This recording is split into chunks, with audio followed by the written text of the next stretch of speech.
मैले आज यो कार्यक्रमको बारेमा मलाई पहिले नै यो पुस्तक दिएर कार्यक्रमको बारेमा जानकारी गराउनु भएको थियो, तर यो बीचका अलि बढी नै राजनैतिक घटनाक्रम र कामको चटारोले पनि होला म आफै आज त्यति धेरै स्वस्थ छैन। र मैले अघि वामदेवजीलाई म नआए के हुन्छ, बाबुरामजी आउनुहुन्छ भने भइ नै हाल्यो, उहाँले आफ्नो विषय राख्नुहुन्छ, हाम्रो कुरा तपाईँ नै हुँदै हुनुहुन्छ भनेको मान्नु भएन वामदेवजी। एकछिन भए पनि आएर 2 मिनेट भए पनि बोलेर गइदिनु पर्यो भनेपछि मैले हार्न नसकेर आएको हो। त्यसकारण मैले अहिले धेरै भन्न सम्भव देखेको छैन। बाबुरामजीले जो कुरा उठाउनु भयो आफैमा ती विचार उत्तेजक पनि छन्, बहस गर्न लायक पनि छन्, र त्यो बहसको बीचबाट एउटा नयाँ विचारको विकास र संश्लेषणको आवश्यकता पनि छ। त्यसमा बहस गर्नै पर्छ। र आज यो कार्यक्रम मार्फत, यो अन्तर्क्रिया कार्यक्रम मार्फत पनि उहाँले आफ्ना सोचहरूलाई त्यसो त विषयको हिसाबले संक्षिप्त नै भन्नुपर्दछ, तर अहिलेको समय सबै हिसाबले उहाँले आफ्ना कुराहरू व्यवस्थित रूपले नै राख्नुभयो भन्ने मलाई लाग्छ। मैले पनि यसमा राम्रै बहस गर्नुपर्छ भन्ने ठान्दछु। मैले केही विषय उहाँसँग धेरथोर गर्ने पनि गरेको छु, तर म आज त्यो बहसमा त्यही रूपमा प्रस्तुत हुन सम्भव पनि देखेको छैन। मैले भनि नै हालेँ, सायद अहिले नै आवश्यक भइ पनि सकेका छैन। हामी फेरि एउटा नयाँ अन्तर्क्रिया, फेरि एउटा नयाँ संवादको माध्यमबाट नयाँ विचारलाई विकसित गर्ने, नयाँ संश्लेषण गर्ने र नयाँ आन्दोलन सृष्टि गर्ने कुरामा हामी संलग्न नै छौँ। तर कुरा के छ भने, मार्क्सवादलाई यदि हामी विज्ञान मान्छौँ र वैज्ञानिक समाजवादको अवधारणालाई एउटा यस्तो ऐतिहासिक अवधारणा मान्छौँ जो अन्ततोगत्वा समाज साम्यवादतिरै जानुपर्छ, प्रकृतिका, समाजका, मानव चिन्तनका अन्तर्विरोधहरूको अनिवार्य परिणामको रूपमा एउटा बिन्दुमा मानव जाति पुग्छ भनेर मान्छौँ हामी। फ्रेडरिक एङ्गेल्सले मार्क्सवादका सन्दर्भमा, खास गरी द्वन्द्वात्मक तथा ऐतिहासिक भौतिकवादको सन्दर्भमा भन्नुभएको थियो, यो संसारमा सबै चिजहरू सापेक्ष छन्, एउटै मात्रै चिज निरपेक्ष छ, त्यो हो द्वन्द्ववाद भन्नुभएको थियो, डायलेक्टिक्स। त्यो चाहिँ निरपेक्ष छ, हरेकमा अन्तर्विरोध हुन्छ, विपरीतहरूको सङ्घर्ष र एकत्वमा नै गति हुन्छ भन्ने कुरा चाहिँ निरपेक्ष छ, अरू कुरा सापेक्ष छ। समाजवादको मोडेल निरपेक्ष छैन। मार्क्स एङ्गेल्सले परिकल्पना गरेको त्यति बेलाको औद्योगिक पुँजीवादको बेलामा आधुनिक सरबराह वर्गको जसरी विकास भएको थियो, त्यति बेला समाजवादको बारेमा उहाँहरूले प्रस्तुत गर्नुभएको खाका लेनिनसम्म आउँदा कतिपय चिजहरू पुराना भइसकेका थिए।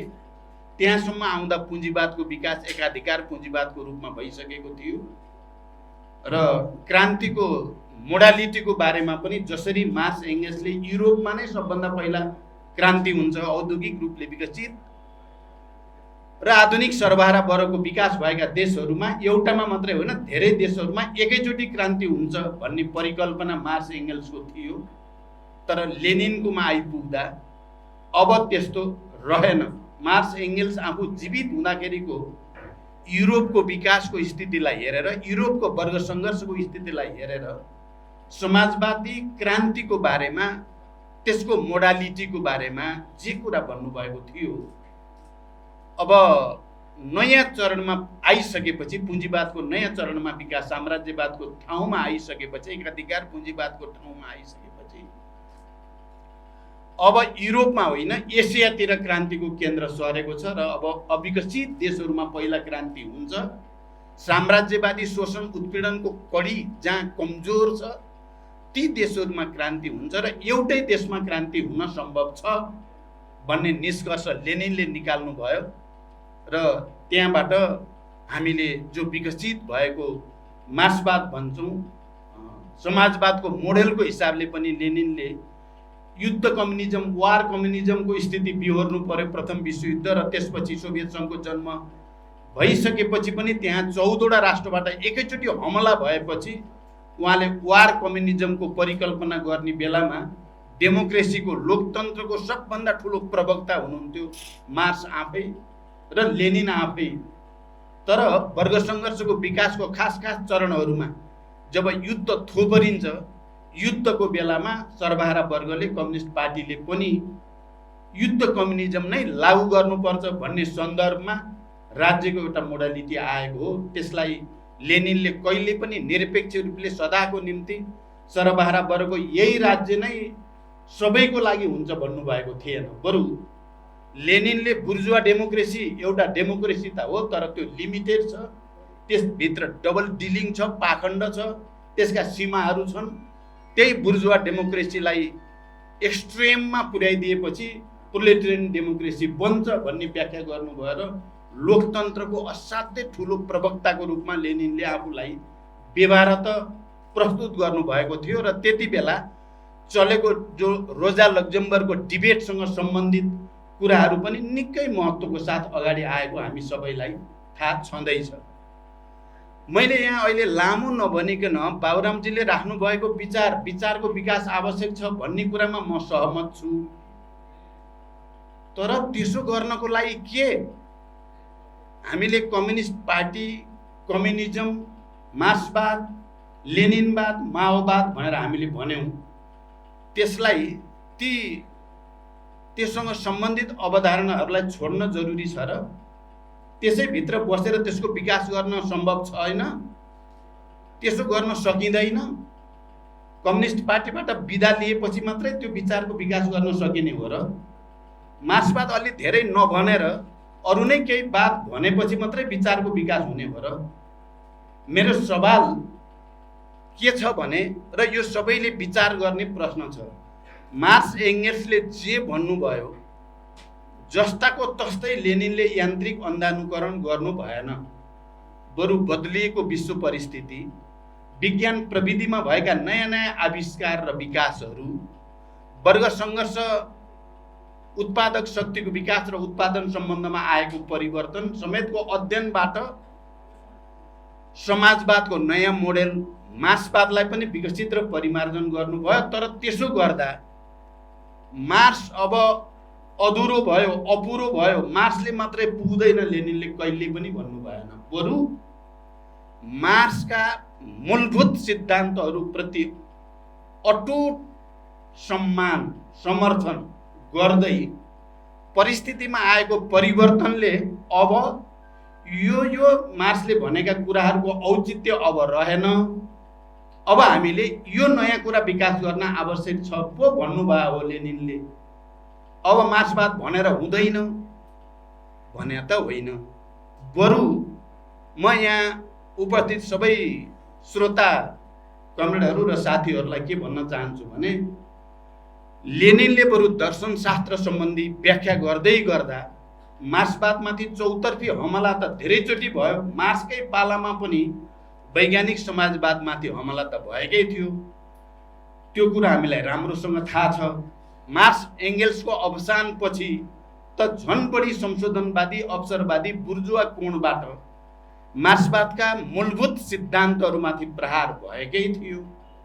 र लेनिनले भौतिकवाद र अनुभव सिद्ध आलोचना भन्ने एउटा महत्त्वपूर्ण दार्शनिक रचना लेख्दै गर्दा भूमिकामा भन्नुभयो, 1000 पटक मार्क्सवाद पुरानो भयो, अब यसले मात्रै गर्न सक्दैन, परिस्थिति नयाँ भयो, अब हामीले नयाँ गर्नुपर्छ भने र 1000 पटक फेरि सच्चा मार्क्सवादी र क्रान्तिकारीले त्यसको खण्डन गरे। म अहिले 1001 पटक फेरि मार्क्सवाद पुरानो भयो भन्नेहरूका विरुद्ध कलम चलाउँदैछु भन्नुभएको थियो लेनिनले। त्यसरी मात्रै लेनिनवादको विकास भयो या समाजवादी क्रान्तिको नयाँ मोडेलको विकास भयो भन्ने कुरालाई हामीले बिर्सिन सकिन्छ र माओ त्से-तुङले चीनमा क्रान्ति न मार्क्स एङ्गल्सले भनेको चाहिँ नक्कल गरेर गर्नुभयो, न लेनिनले भनेकै मोडेललाई नक्कल गरेर गर्नुभयो। उहाँले त बरु तेस्रो विश्वका अलि अविकसित कृषि प्रधान देशहरू, कृषि किसानहरूको बाहुल्य भएका देशहरूमा बुर्जुवा जनवादी क्रान्ति पनि नयाँ ढङ्गले गर्नुपर्छ भन्दै लोकतन्त्रको अभ्यासको नयाँ मोडालिटी सहित, जसलाई उहाँले नयाँ जनवादी क्रान्ति भन्नुभयो, एकदम नयाँ बनाउनु भयो। तर त्यसो गर्दा मार्क्स र लेनिनका विचारहरू पुराना भए, तिनले अब काम दिँदैन, कहिले पनि माओ त्से-तुङले भन्नु भएन या चिनिया कम्युनिस्ट पार्टीले भनेन। बरु तिनलाई सम्मान गर्दै, तिनलाई समर्थन गर्दै, तिनका मूलभूत सिद्धान्तहरूको महत्त्व र गरिमालाई माथि उठाउँदै विचारको विकास गर्नुभयो, क्रान्तिको मोडालिटीको पनि विकास गर्नुभयो र सामाजिक क्रान्तिमा योगदान गर्नुभयो। तर यो ऐतिहासिक चरणभित्र हामीले धेरै त्यस्ता विद्वान भन्नेहरू देख्यौँ जसले अब मार्क्सवादले काम दिँदैन, हिजो भनेको कुराले काम दिँदैन भनेर पटक पटक मार्क्सवादमाथि हमला गर्नेहरूले त कुनै खास योगदान गरे मानव जातिको विकासमा, सामाजिक क्रान्तिको विकासमा भन्ने त अहिलेसम्म त पुष्टि भएको त छैन। त्यसकारण यो बहस कि विचारको विकास आवश्यक छ भन्ने मान्दै पनि कम्युनिस्ट पार्टीबाट हुँदैन अब भन्ने कुरा या समाजवादको मोडेलहरूको शिक्षा लिने सन्दर्भमा त्यसका के बेसिक र फन्डामेन्टल कुराहरूबाट भड्किने कुराले चाहिँ क्रान्तिलाई धेरै मद्दत गर्दैन, मानव जातिको विकास र प्रगतिमा धेरै मद्दत गर्दैन भन्ने कुरा नै इतिहासमा प्रमाणित भएको छ। कतै हामी आफू चाहिँ अलि धेरै नै नयाँ चिजको खोजी गर्छु भन्दा भन्दै अँध्यारोमा आफै हराएको त होइन। हामी कता हो कता चाहिँ कुहिराको काग चाहिँ हामी बन्न त पुग्दैनौँ। हाम्रो चाहना बडो पवित्र भए पनि हामीले मार्क्सवादी विज्ञानका फन्डामेन्टलहरूप्रति नै आशंका पैदा गर्न थाल्यौँ भने, द्वन्द्वात्मक तथा ऐतिहासिक भौतिकवादका सार्वभौम सिद्धान्तहरूमाथि नै शङ्का पैदा गर्ने गरी प्रस्तुत हुन थाल्यौँ भने हामीले अहिले विज्ञान प्रविधिमा भएको विकास र यसको व्याख्या गर्दा चाहिँ हाम्रो सार्वभौम सिद्धान्तहरूको महत्ता र गरिमालाई कमजोर पार्न थाल्यौँ भने हामी आफै हराउने त होइन। यो प्रश्न चाहिँ धेरै निधार खुम्च्याएर हरेक बुद्धिजीवीहरूले सोच्नुपर्ने प्रश्न हो भन्ने मलाई लाग्छ। त्यसो गरिएन भने अप्ठ्यारोमा पर्न सकिन्छ। घटनाक्रमले पुष्टि बाबुरामजीले भने जस्तो मात्रै गरेका छैन। यसो गर्दा झन् न यता न उता हुने खतरा हुँदो रहेछ, विघटन र विसर्जनको खतरा हुन्छ है भन्ने कुरा पनि त इतिहासमा पटक पटक पुष्टि भएका छन्। त्यसकारण म यो बहस उठाउन पर्छ भन्ने नै ठान्छु। मार्क्सवादको विकास र परिमार्जन हुनुपर्छ भन्ने नै ठान्छु। तर त्यसो गर्दा गर्दै कम्युनिस्ट पार्टीप्रति, मार्क्सवाद लेनिनवाद माओवाद प्रति या द्वन्द्वात्मक तथा ऐतिहासिक भौतिकवादप्रति आशंका पैदा हुन नजाओस् भन्ने कुरामा हामी असाध्यै बढी सतर्क हुनुपर्दछ। जहिले पनि मार्क्सवादको विकास चाहिँ विभिन्न गलत विचार प्रवृत्तिका विरुद्ध सङ्घर्षको बीचबाट हुँदै आएको छ। त्यसो भएर मार्क्सवादलाई सङ्घर्षको दर्शन भन्ने कारण पनि त्यही हो। त्यसो गर्दा मुख्यतः एकातिर मार्क्सवादलाई धर्मशास्त्रको रूपमा मन्त्रहरू जप्या जस्तो गरी जप्ने प्रवृत्ति आज होइन, मार्क्सकै पालादेखि जन्म र विकास हुँदै आएको छ। त्यो यसलाई हामीले जडसूत्रवादी प्रवृत्ति भन्छौँ, जड रूढिवादी। हामीले सधैँ भन्ने गर्छौँ बौद्ध भिक्षु रहेसम्म घन्टी त बजाइराख्ने हो भनेको छ। उही घन्टी बजाएको छ हाम्रो कम्युनिस्ट आन्दोलनभित्र पुरानो पुस्ताका थुप्रै नेताहरू घन्टी बजाउनु भएको छ, अहिले पनि बजाइ नै राख्नु भएको छ। समाज कहाँ पुग्यो, विज्ञान कहाँ पुग्यो, वर्ग सङ्घर्ष कहाँ पुग्यो, उत्पादक शक्तिको विकास कहाँ पुग्यो, उत्पादन सम्बन्ध अहिले कस्तो छ, मानिसका बिचका सम्बन्धहरू कसरी विकसित भएका छन् भन्नेतिर गहन अध्ययनतिर होइन, पुरानै कुरालाई दोहोऱ्याउने र जसले त्यो पुराना कुरा भन्दा नयाँ कुरा तिर तर्क गर्न खोज्यो, त्यसलाई संशोधनवादी अवसरवादी भनेर आक्षेप लगाउने एउटा प्रवृत्ति जहिले पनि त्यो प्रवृत्ति छ र त्यसका विरुद्ध सङ्घर्ष हामीले देखेका छौँ विश्वव्यापी रूपमा। भने अर्को अब मार्क्सवादबाट केही हुँदैन, सर्वहारा वर्गको अधिनायकत्व, मार्क्सवाद, द्वन्द्वात्मक भौतिकवाद पुरानो भइसक्यो, अब नयाँ दर्शन चाहिन्छ, नयाँ विचार चाहिन्छ भनेर मार्क्सवादलाई परित्याग गर्न खोज्ने प्रवृत्ति र वर्ग सङ्घर्ष होइन वर्ग समन्वयतिर जान खोज्ने प्रवृत्ति, त्यसलाई हामीले अनुभववादको रूपमा संशोधनवादको रूपमा विरोध गर्छौँ र ती दुईटाको बिचमा दोलायमान हुने प्रवृत्तिको रूपमा पनि एउटा मध्यपन्थी धारा पनि कम्युनिस्ट आन्दोलनमा देखा पर्दै आएको छ, समाजमै पनि। त्यसकारण यो बहस सामान्य छैन, यो बहस धेरै गम्भीर छ, तर यो बहसमा हामी प्रवेश गर्नैपर्छ। म बाबुरामजीलाई यस अर्थमा धन्यवाद भन्न चाहन्छु, तपाईँले नयाँ सिराबाट एकचोटि फेरि बहस उठाउने जमर्को तपाईँले गर्नुभएको छ।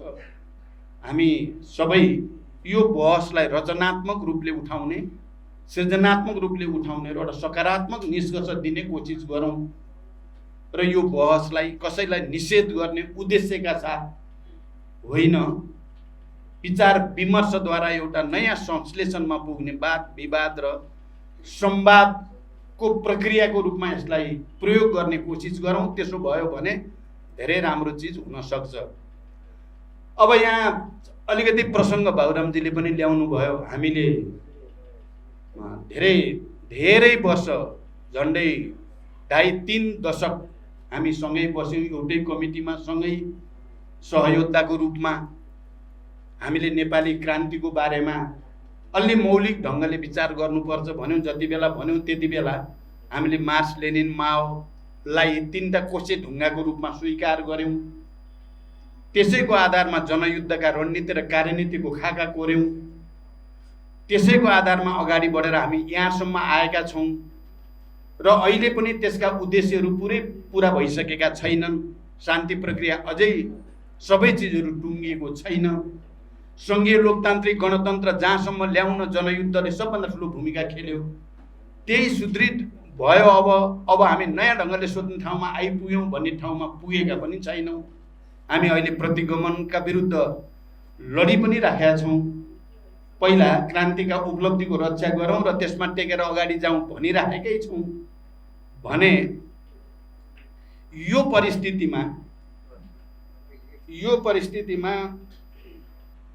परिस्थितिमा हामी कतै जडतामा फस्ने खतरा, कतै अनुभववादमा फस्ने खतरा, या कहीँ न कहीँ विचलन र विसर्जनको दिशातिर जाने खतरा, दुवैप्रति सतर्क हुनुपर्छ भन्ने मलाई लाग्छ। बाबुरामजी आफै पनि सतर्क हुनुहुन्छ नै भन्ने म ठान्दछु।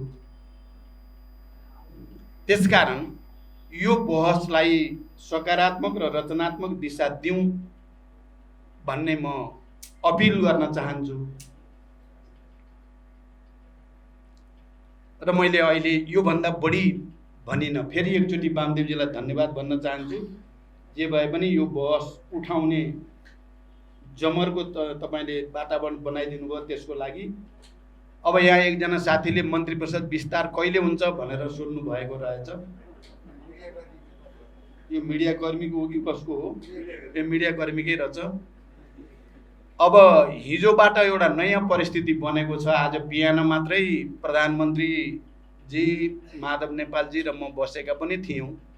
अब मन्त्री परिषद विस्तार गर्न ढिलो गर्न हुँदैन, तुरुन्तै टुङ्ग्याउनु पर्छ भनेर बिहान सबै पार्टीका नेताहरूको के समझदारी बनेको छ भने यो दर्ता भएको पार्टीको शनाखत हुने बित्तिकै एकै दिनमा मन्त्री परिषद टुङ्ग्याइदिनु पर्छ भन्ने कुरा भएको छ। जति छिटो उहाँको शनाखत हुन्छ त्यति छिटो मन्त्री परिषद विस्तार हुन्छ। एउटा मिडियामा अलि बढी आएको छ, धेरै साथीहरूले टिप्पणी गर्नुभएको छ। केपी ओलीले अध्यादेश ल्याउँदा हामीले धेरै चर्कैसँग विरोध गरेको हो। यो अध्यादेश ल्याएर पार्टी आन्दोलन के गर्न खोजेको भनेर हामीले गरेको हो। अहिले फेरि देउबाजीको नेतृत्वमा गठबन्धनको नयाँ सरकार हुँदा पनि त्यही अध्यादेश भन्ने कुरा उठेको छ, ठुलै डिबेट भएको छ। म मिडियाकर्मी साथी र यो विषयमा डिबेट उठाउनेहरूलाई पनि धन्यवाद भन्न चाहन्छु। तर म के चाहिँ कुरा भन्छु भने एउटा अध्यादेशको उद्देश्य लोकतन्त्र सिद्ध्याउनु, संविधान सिद्ध्याउनु, गणतन्त्र सिद्ध्याउनु थियो। अर्को अध्यादेशको उद्देश्य लोकतन्त्र, गणतन्त्र र संविधानको रक्षा गर्नु छ। यो दुईटामा आकाश जमिनको फरक छ भन्ने बुझ्न जरुरी छ। बडो निरपेक्ष र आदर्शवादी ढङ्गले सबै अध्यादेश उस्तै हो। लोकतन्त्र रक्षा गर्नको लागि ल्याएको अध्यादेश नि उही हो, लोकतन्त्र माग्न ल्याएको अध्यादेश नि अध्यादेशै हो भन्ने कुराले प्रविधि र टेक्निकल कुरालाई हेर्ने, राजनीतिलाई कमान्डमा राख्ने राजनीतिक उद्देश्य बिर्सिने गल्ती चाहिँ हामीले गर्न हुन्न भनेर म अपिल गर्दै फेरि एकचोटि वामदेवजीलाई धन्यवाद भन्दै बिदा हुन्छु। धन्यवाद है।